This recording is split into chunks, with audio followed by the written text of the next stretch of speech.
Here we go. Language Learners Euro 2024 Sprint Challenge.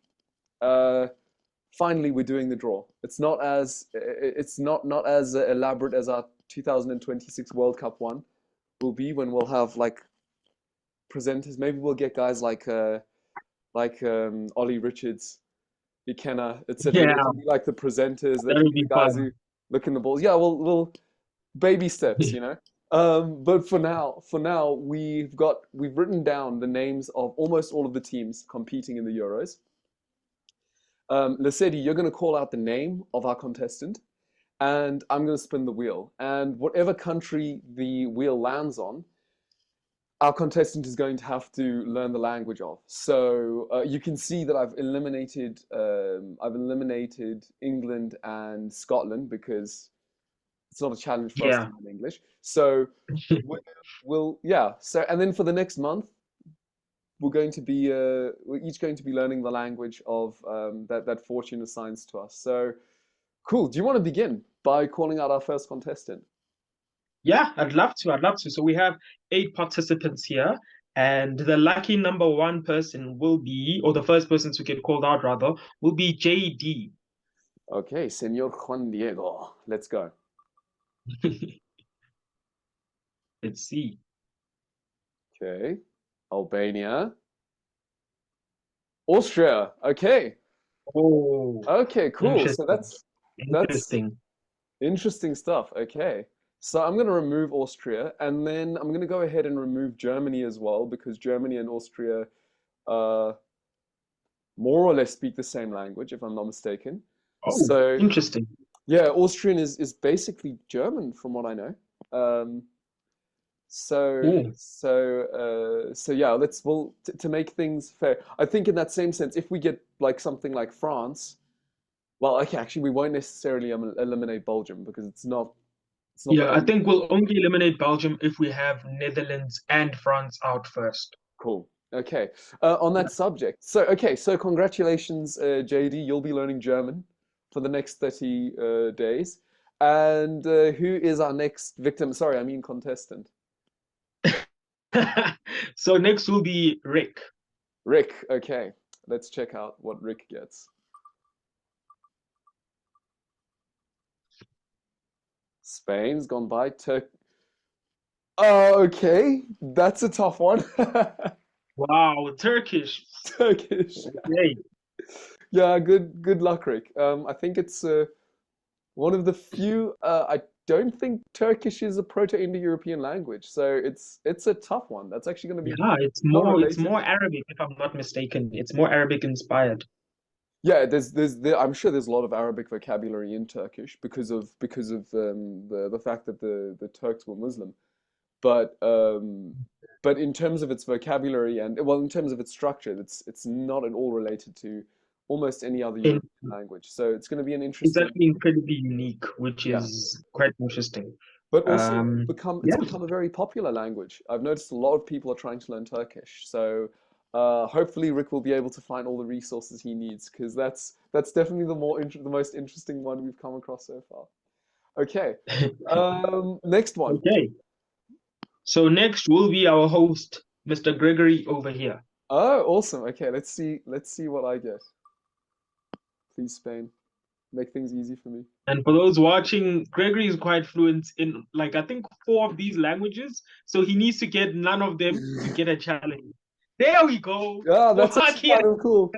I'm actually this will be fun. That'll be a lot of fun, actually. So that would be the first Slavic language I've ever spent any time learning, but I think the Slavic languages are really cool.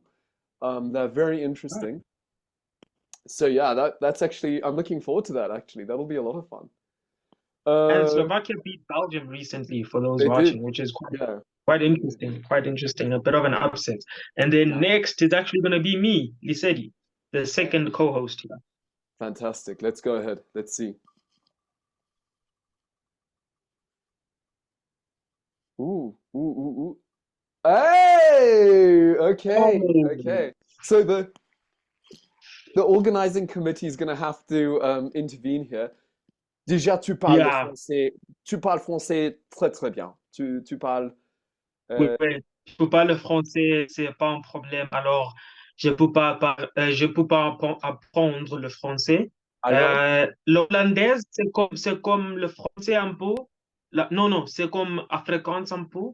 So it seems that would be a bit unfair, maybe, ah, because I did Afrikaans in high school why didn't you from give it a grade challenge? 4, I think. Yeah, why didn't you Should give it I? a challenge? No, let me Yeah, do it. Let me do it. let's do it. Do Let me do it. Belgian. Do Belgian. Yeah, do so Vlaams is the particular dialect of Dutch. From what I understand, they're pretty close. But there may be some minor dialectical differences. So that's actually kind of cool. So Yeah, and you'll be also doing just for those watching who don't know, Belgium actually has half of it is French and half of it is Dutch actually in terms of language speaking. So yeah, so I'll be learning their Dutch, their dialect of Dutch essentially. Yeah, cool. I'm actually looking forward to hearing you pronounce everything uh, and say everything at the end. Because of course, the important thing, I think that the difficulty for us as South Africans would be we've got to learn this. You have to learn the Dutch without pronouncing it as if it's Afrikaans. The pronunciation is quite different between Yes, those two. So that's yeah. actually, in a way, it's And quite now a there's subtle challenge. conjugation. Yeah, yeah. And yeah, the interesting thing is that now there's conjugation, which Afrikaans doesn't have. So it's like, oh, now I have to learn the conjugation. Okay. So Cool. next is going to be Mary. Okay, yeah. Fantastic. So let's see what my sister gets here. Okay. This is looking interesting. Whoa! Okay, that's kind of cool. That is very, very cool. What? That's Romania. Romania. Nice. Okay, so Romanian is up on the list. The interesting thing about Romanian is that it's actually a Romance language. So it's related to Yeah. Italian, French, Spanish, and German. Sorry, not German, Spanish and Portuguese. But it's in Eastern Europe. And the interesting thing about Romanian is that it's the only Romance language that still has Latin noun classes. So Latin had this quite complex system of noun classes where nouns, like verbs, nouns were kind of, they had inflection. They were, in a sense, you could consider nouns were conjugated in a way. Uh, Wow. and Romanian That actually has is, retained that. Yeah, Romanians retain that. And it's also got lots of Slavic influence because it's I was surrounded about to by, ask that. yeah, surrounded by Slavic countries. So that's actually Mm. super, super interesting. That's probably the most interesting one. We actually have a Romanian speaker in our group who I'm sure he'd be happy to see that his country's been selected here. So that's actually super cool. That is Definitely. very, very cool. Definitely. I'm also happy it got selected because, yeah, like you said, it is a Romance language. And I'm quite interested to see how she handles like the Slavic side of things. Because having a Romance language with some Slavic influence is quite exciting to see, to Yeah, be honest. she's actually quite comfortable in Okay. Latin. So seeing if Yeah. that helps at all with the noun class inflections will be interesting. It'll be Okay, an interesting watch. Very cool indeed. exciting. This draw is exciting so far. So next we're going to have Prof. Corinne. Cool. Okay, let's see if what we get for the prof. Okay.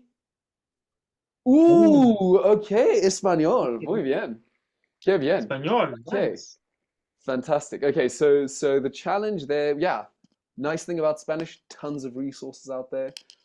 We have our own lessons online once a week. Tons of Spanish speakers, and some of the Spanish speakers there are really good. Uh, Yeah. so yeah, that's actually quite an awesome language to get there. And let's see how Spain do. What are your thoughts about their chances this year? I mean, with how they're performing now, I think amongst France, they are the favorites, I think. Really? Okay.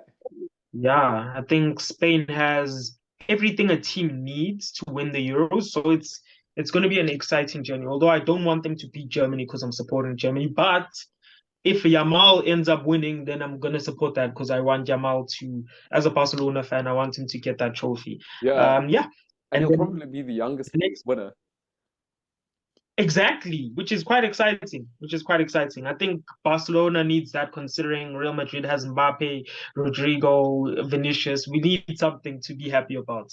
But yeah, Cool. the next person will be Pius, who's actually Nice. learning Italian.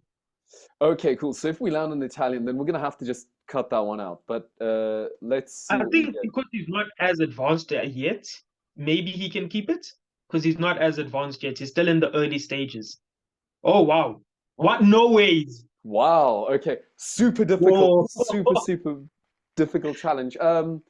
A few facts And about that was so Hungarian. close to Italy. That It is was. crazy. I Whoa. was actually worried that we would get there and then we'd have to have a sort of committee meeting about that. Yeah. Wow, Hungarian. this draw is exciting. I can't lie. So, Hungarian. Yeah. only one language in Europe is related to Hungarian, the SEDI. What is it? Do you know? What? Hungarian. Only one language. Only one. Ah, this is a tough one. No. A clue is that the country is not playing in these Euros. Very small country. It's Oh, actually not that small. It's not that small, actually. Kazakhstan? I don't know. Kazakhstan. It's in Europe. In Europe. This is tough. I actually don't think I know this one. I don't know Finland. enough about Hungary. It's actually Finland. So Hungarian. What? I Yeah, would have not guessed that. I genuinely would have not guessed that. nor would I have. It's one of the weirdest facts in kind of in sort of t linguistics. You might say European linguistics. So Yeah. the Hungarian and Finnish belong to what's called the Finno-Ugric family of languages. And the very odd thing is, we actually have no idea where they come from. So there are a variety of Wow. competing theories, but we have no idea.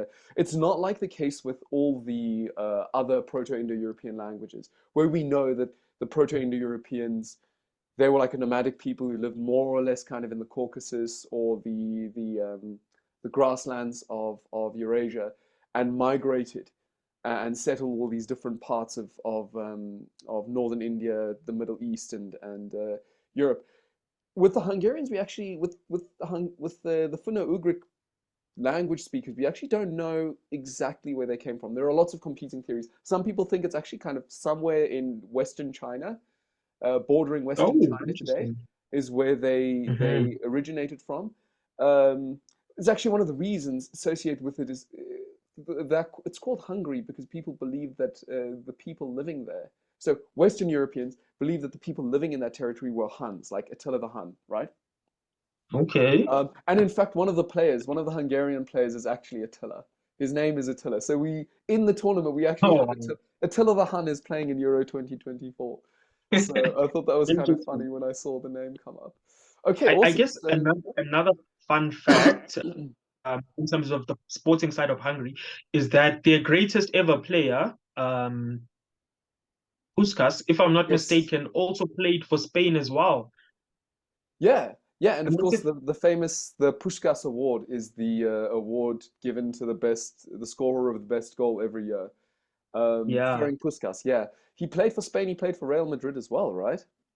yeah, football legend. I think him and Di Stefano are one of like the players who played for two separate countries. Because Di Yeah, Stefano, I'm aware, he played for Argentina and Spain.